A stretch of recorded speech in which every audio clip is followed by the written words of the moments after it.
Good morning students. நம்ம இன்னைக்கு unit 5ல் எஸ்ஓஎம்ல strength of மெட்டீரியல்ஸில் unit 5ல் ஸ்ப்ரிங்ஸை பற்றி படிக்க போகிறோம். What is spring? இப்போ ஸ்ப்ரிங்கை படிக்கிறது முன்னாடி ஸ்ப்ரிங் எங்கெங்கெல்லாம் பார்த்துருப்போம், வேர் இட் இஸ் அப்ளைடு, அது முதல்ல நம்ம கொஞ்சம் ரீகேப் பண்ணிக்கலாம்.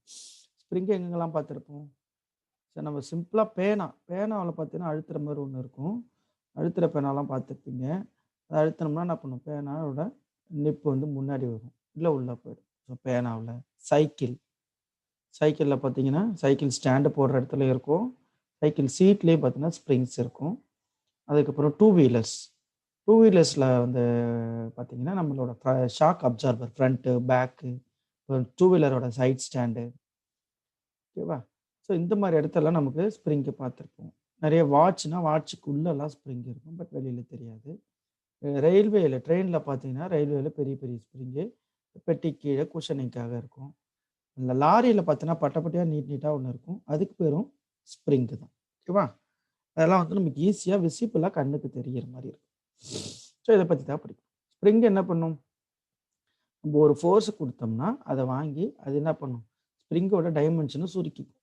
அது சுருக்கிற மாதிரி இருந்தால் நம்ம மேலேருந்து அழுத்தணும்னா ஸ்ப்ரிங்கு சின்னதாகிட்டு அந்த ஃபோர்ஸை வாங்கிக்கும்.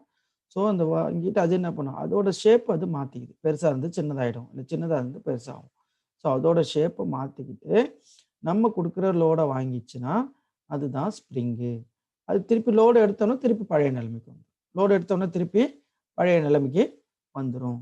So undergo a considerable amount of deformation without permanent distortion. பர்மனண்ட்டாக இருக்காது, அது டிஃபார்ம் ஆகும், சின்னதாகவோ பெருசாகவோ ஆகும். அழுத்துற மாதிரி இருந்தால் சின்னதாகவும், இழுக்கிற மாதிரி இருந்தால் பெருசாகும். அழுத்துற மாதிரி ஸ்ப்ரிங்கு நிறைய இடத்துல பார்த்துருப்போம் ஷாக் அப்சார்பர்லாம். அதே டூ வீலரில் சைட் ஸ்டாண்டை பார்த்தீங்கன்னா இழுக்கிற மாதிரி இருக்கும். ஸ்டாண்டை போட்டோம்னா நம்ம ஸ்ப்ரிங்கை இழுத்து நிற்கும். ஸோ அப்போ இழுக்கிற மாதிரி இருந்தால் அதுக்கு பேர் எக்ஸ்டென்ஷன் ஆர் எக்ஸ்பான்ஷன். அழுத்துற மாதிரி இருந்தால் கம்ப்ரெஷன். இந்த கம்ப்ரெஷனும் எக்ஸ்பான்ஷனும் இந்த லோடை ரிமூவ் பண்ணதுக்கப்புறம் திருப்பி பழைய நிலைமைக்கு வந்துடும். ஸோ ஸ்ப்ரிங்கில் ஸ்டோர் பண்ணுற அந்த எனர்ஜிக்கு பேர் ஸ்ட்ரெயின் எனர்ஜி ஆர் ரெசிலியன்ஸ். ஸ்ப்ரிங்கில் ஸ்டோர் பண்ணுற அந்த எனர்ஜிக்கு பேர், the form of energy is called strain energy or resilience. Okay. இதோட நம்ம டைப்ஸ் ஆஃப் ஸ்ப்ரிங்ஸ் பார்ப்போம்.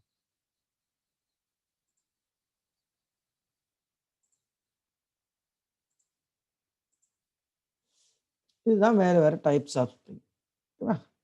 இதுதான் நம்ம சொன்னது. இதுதான் மாதிரி இது மாதிரி இருக்கும், இது மாதிரி வளைஞ்சு இருக்கும். இது நம்ம ஹெலிக்கல் ஸ்ப்ரிங்னு சொல்கிறோம். இதோட இந்த ஆங்கிள் எவ்வளோ இருக்கும் அப்படின்னு பார்த்தீங்கன்னா 7லேருந்து 10 டிகிரி வரைக்கும் இருக்கும். This is called helix angle. இது மாதிரி வளைஞ்சு இருக்கிற ஸ்ப்ரிங் ஹெலிக்கல் ஸ்ப்ரிங்னு சொல்கிறோம். இந்த ஹெலிக்ஸ் ஆங்கிள் வந்து 7லேருந்து 10 டிகிரி வரைக்கும் இருக்கும். ஒரு காயிலுக்கு இதுக்கு பேர் ஒரு காயில், ஒரு சுத்துக்கு பேர் ஒரு காயில்.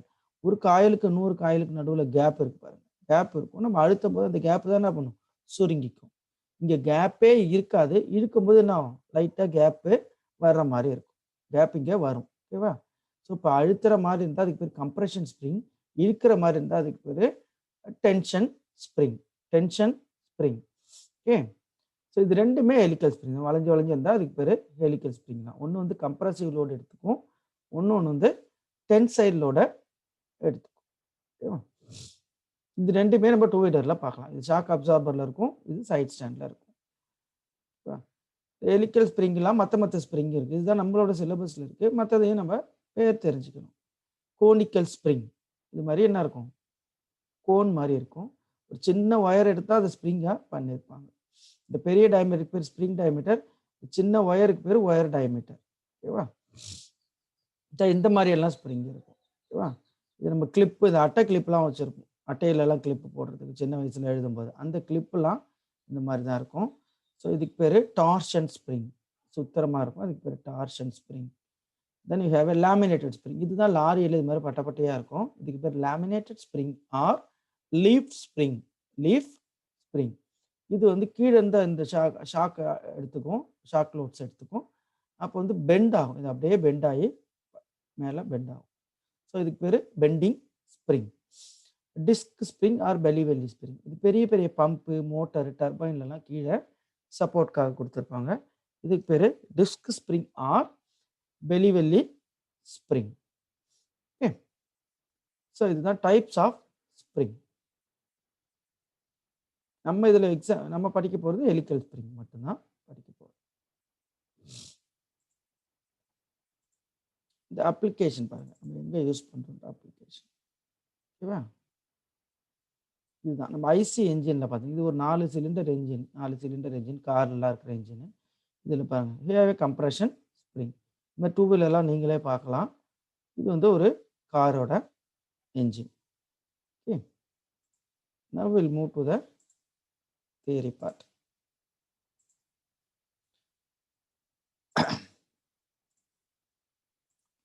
இதுதான் நம்ம இப்போ படிச்சுட்டு இருந்தோம். What is spring, what are the various types of spring. அதுதான் bending spring and torsion spring இதெல்லாம் காமிச்சோம். பெண்டிங் ஸ்ப்ரிங் பேர் தான் laminated spring or leaf spring. இது ரயில்வேவில் வேகன்ஸில் இருக்கும், ரயில்வேவோட வேகன்ஸில் இருக்கும். இப்போ ரோடு வெஹிக்கிள் லாரி, பஸ், பெரிய பெரிய டேங்கர்ஸ் எல்லாத்துலேயுமே இருக்கும்.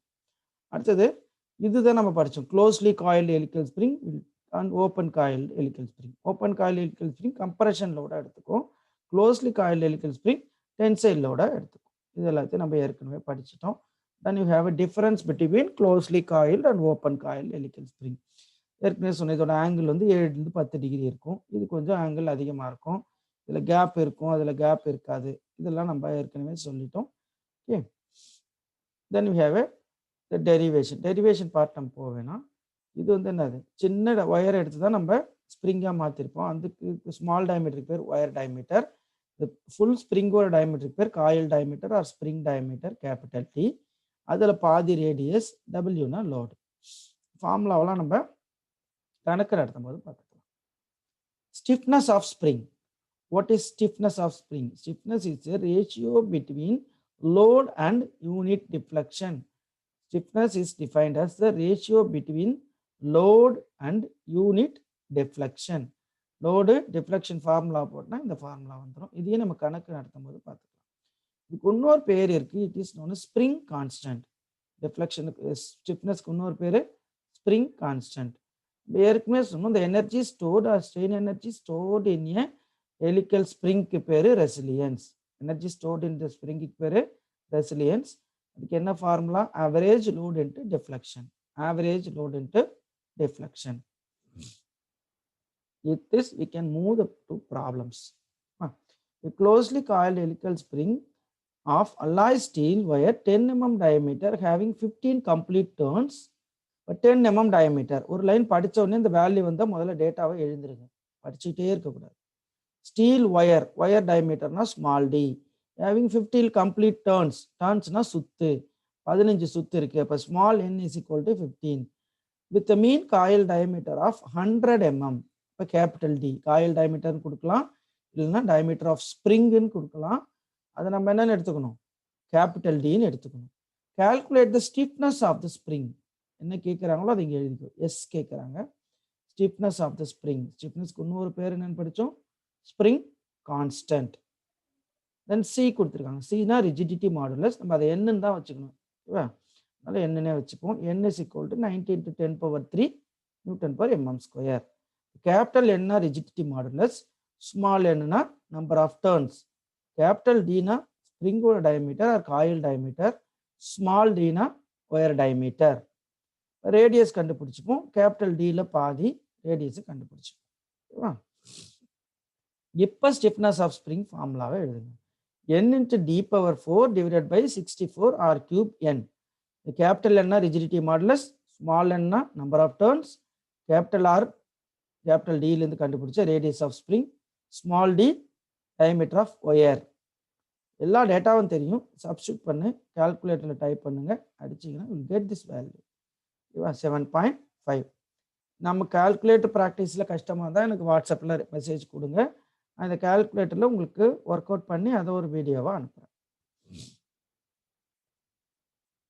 Next is calculate the modulus of rigidity of a spring 10 turns. இப்போ 10 சுத்து, n is equal to 10 and 65 mm mean coil diameter. இப்போ capital D 65 and wire of 6.5 mm diameter. Wire diameter small d 6.5. The spring compresses 10 mm. Compresses, expands, extension, deflection. இப்படி எது எந்த வார்த்தையில் கொடுத்தாலும் அதை என்னென்னு எடுத்துக்கணும்? டெல்டா. அதை டெல்டா அப்படின்னு எடுத்துக்கணும். லோடு கொடுத்துருக்காங்க டபிள்யூ. ஸோ இந்த கேபிட்டல் டியை வச்சு கேன் கால்குலேட் ஆர். d/2 போட்டு ஆரை கண்டுபிடிச்சிரு. என்ன கண்டுபிடிக்கணும் கணக்கில்? calculate the modulus of rigidity, capital N. ஓகேவா? நமக்கு இங்க என்ன கொடுத்துருக்காங்க? டெல்டா. இப்போ டெல்டாவோட ஃபார்முலாவை எழுது. 64 R cube N divided by N d power 4. ஓகேவா? இது எல்லா டேட்டாவும் ஏற்கனவே சொல்லியிருக்கும். டபிள்யூனா என்ன, ஆர்னா என்னன்னு. ஸோ இந்த கொடுத்துருக்கிற வேல்யூ 64 W கொடுத்துருக்காங்க, R cube N divided by N d power 4. இந்த எண் இங்கே மேலே போயிடும், 10 இங்கே கீழே வந்துடும். ஓகேவா? எண் மேலே போயிடுச்சு, 10 இங்கே கீழே வந்துச்சு. இதை மல்டிப்ளை பண்ணி எழுதியாச்சு. இதை மல்டிப்ளை பண்ணு, then divide it. 86153.8 newton per mm square. Unit என்னது? எல்லா மாடுலஸ்க்கும் unit newton per mm square. Rigidity modulus, shear modulus, bulk modulus, Young's modulus, எல்லா மாடுலஸ் அண்ட் ஸ்ட்ரெஸ் எல்லாத்துக்கும் ஒரே யூனிட் தான் நியூட்டன் பர் mm ஸ்கொயர். அவ்வளோதான். இப்போ ரெண்டு ஃபார்முலா படிச்சிருக்கோம். வாட் இஸ் டிஃப்ளெக்ஷனுக்கு ஒரு ஃபார்முலா, ஸ்டிஃப்னஸ்க்கு ஒரு ஃபார்முலா. ஃபார்முலா படிக்க கடைசியாக அதை எழுதி வச்சுக்கணும். எழுதி வச்சு 2 டைம் படிச்சுன்னா மனப்பாடம் ஆகிடும். Next question is the mean diameter of the closely coiled helical spring is 5 times the diameter of the wire. இங்கே டயமீட்டர் டைரெக்டாக கொடுக்கல, ரிலேஷன் கொடுத்துருக்கோம். Capital D mean diameter or coil diameter or spring diameter எது கொடுத்தாலும் அது capital D. Capital D is equal to 5 times 5 into small d. It elongates 8 mm. ஏற்கனவே சொல்லலாம், elongates என்னது? Delta 8 mm. Under a pull of axial pull, axial load, tension எது கொடுத்தாலும் என்னது? W லோடுன்னு எடுத்துக்கோங்க, 120 newton. If the permissible shear stress என்னன்னு எடுத்துக்கணும்? எஃப்எஸ். ஷியர் ஸ்ட்ரெஸ்ஸை fs. Fs equal to 40 newton per mm square. Find size of the wire and number of coil in the spring. என்ன கேட்குறாங்க? Size of the wire. Size of wire கண்டுபிடிக்கும் போது small d, capital D கண்டுபிடிச்சிக்கோங்க, ஆரையும் கண்டுபிடிச்சிக்கோங்க, radius. And then number of turns and number of coil in the spring, அது small N. மூணுத்தையும் கேட்குறாங்க, capital N கொடுத்துருக்காங்க. கேபிட்டல் என்னது? Rigidity modulus. இப்போ நம்ம என்ன கொடுத்துருக்காங்க? Shear stress is given and delta is given. ஏதாவது ஒரு ஃபார்முலா யூஸ் பண்ணி ஒன்று கண்டுபிடி, இன்னொரு ஃபார்முலா யூஸ் பண்ணி இன்னொன்று கண்டுபிடி. நான் முதல்ல ஷியர் ஸ்ட்ரெஸ் எழுதுறேன். FS equal to 16 WR divided by pi d cube. 16 W ஓட வேல்யூ தெரியும், R is equal to 2.5 d pi d cube. இந்த டியில் இந்த ஒரு டி அடிச்சிடலாம், டி ஸ்கொயர்னு இருக்கும். டி ஸ்கொயர் மேலே எடுத்துகிட்டு போயிடுங்க, 40 இங்கே கீழே எடுத்துகிட்டு வந்துடுங்க. வந்து இது கால்குலேட்டரில் டைப் பண்ணால் you will get the answer. D square is equal to 38.197. இது டிக்கு ஸ்கொயர் இந்த பக்கம் போனால் என்ன பண்ணணும்? ரூட் எடுக்கணும். ஸ்கொயர் ரூட் ஆஃப் கால்குலேட்டரில் ஸ்கொயர் ரூட்டை ப்ரெஸ் பண்ணினா போதும். Will get the answer 6.18 or 7 millimeters. இதை ரவுண்ட் அப் பண்ணி என்ன பண்ணணும்? 6 பாயிண்ட்னு ஸ்மால் 0.01 வந்தால் கூட அது அடுத்த நம்பருக்கு தான் ரவுண்ட் அப் பண்ணணும், குறைச்சலான நம்பரை ரவுண்ட் அப் பண்ணக்கூடாது. 6.01 வந்தாலும் அதை என்னென்னு எழுதணும்? 7 mm தான் எழுதணும், 7 mm. இப்போ அடுத்து mean coil diameter capital D கண்டுபிடிச்சலாம். 5 into d 35. அடுத்து ரேடியஸ் டியில் பாதி இல்லை 2.5 d, அதை கண்டுபிடிச்சலாம். அடுத்தது நம்பர் ஆஃப் காயில் கண்டுபிடிக்க போகிறோம். இதுக்கு தான் அடுத்து என்ன டேட்டா கொடுத்துருக்கான்னு பார்க்கணும். கொடுத்துருக்க டேட்டாவுக்கு தான் ஃபார்முலா எழுதணும். டெல்டான்னு ஒன்று கொடுத்துருக்கான், எஃப்எஸ்னு ஒன்று கொடுத்துருக்கான். எஃப்எஸ்னா எஃப்எஸ் ஃபார்முலாவை எழுதிக்கோ, டெல்டானா டெல்டாவோட ஃபார்முலாவை எழுதிக்கோ. Deflection delta is equal to 64 WR cube N divided by N d power 4. ஓகேவா? இப்போ டெல்டாவோட வேல்யூ கொடுத்துருக்கான், மிச்ச எல்லா வேல்யூவும் தெரியும். Substitute it. N வந்து 37.33 வருது. நம்ம என்ன சொல்லியிருக்கோம்? புள்ளி வந்துட்டாவே அடுத்தது round up to next highest round number 38. இத்தனை காயில் இருக்கணும். Number of turns and number of coil equal to 38. ஓகேவா? இது வரைக்கும் ஒரு 4 ஃபார்முலா தான் படிச்சிருக்கோம். Shear stress, deflection and stiffness. அவ்வளோதான், 3 ஃபார்முலா தான். A closely coiled helical spring is made of 10 mm diameter steel rod, where small d is equal to 10 mm. Coil is having 12 complete turns. N is equal to small n is equal to 12. And the mean diameter of 100 mm, capital D is equal to 100. It carries a pull of, pull na W is equal to 250. Calculate the shear stress induced. Fs கண்டுபிடி. Find Fs. And deflection during the extension. Deflection என்னது? Delta. டெல்டாவை கண்டுபிடி. Capital N is given. என்ன கண்டிக்கிறாங்க? FS delta. FS ஃபார்முலாவை இங்கே எழுதிட்டேன். 16WR divided by pi d cube. Delta is equal to 64WR cube N divided by capital N d power 4. திருப்பி திருப்பி formula படிக்கணும். படிச்சாதான் நம்ம மைண்ட்ல நிற்கும். எஃப்எஸோட வேல்யூ இங்கே ஃபார்முலா எழுதுனா திருப்பி எழுதல. 16WR pi d cube எல்லாமே கொடுத்துருக்காங்க. Get the answer. ரிஃப்ளெக்ஷன் நம்ம 64WR cube N divided by capital N d power 4 எல்லாமே கொடுத்துருக்காங்க. will get the answer. Then next question, design a closely coiled helical spring. Design கேட்டாங்கன்னா capital D, small d, R and then number of turns n. இது நாலுத்தையுமே கண்டுபிடிச்சிரு. ஏற்கனவே problem number 3ல கண்டுபிடிச்சோம். அதே தான் இங்கே கண்டுபிடிக்கணும். டிசைன் கொடுத்தா என்ன கண்டுபிடிக்கணும், அதுக்காக தான் இந்த கணக்கு போடுறோம்.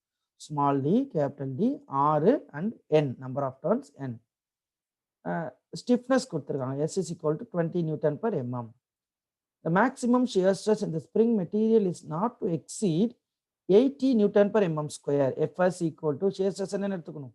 Fs equal to 80 Newton per mm square under a load of 600 Newton.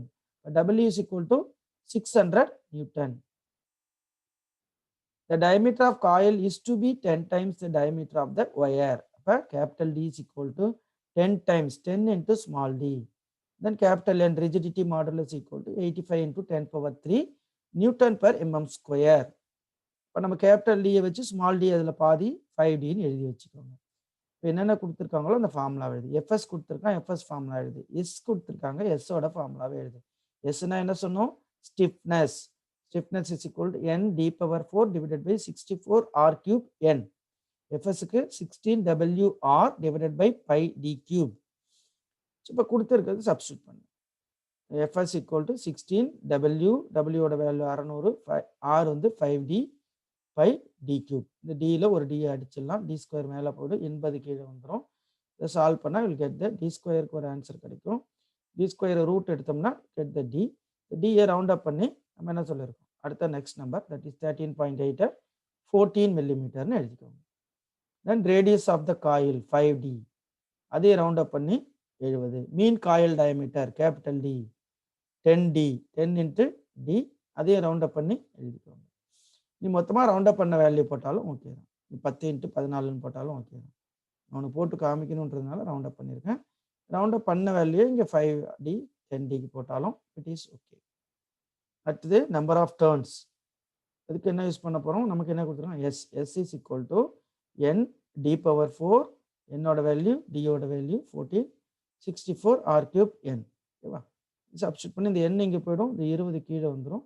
கால்குலேட்டரில் type பண்ணிங்கன்னா வில் கெட் த ஆன்சர் 7.43.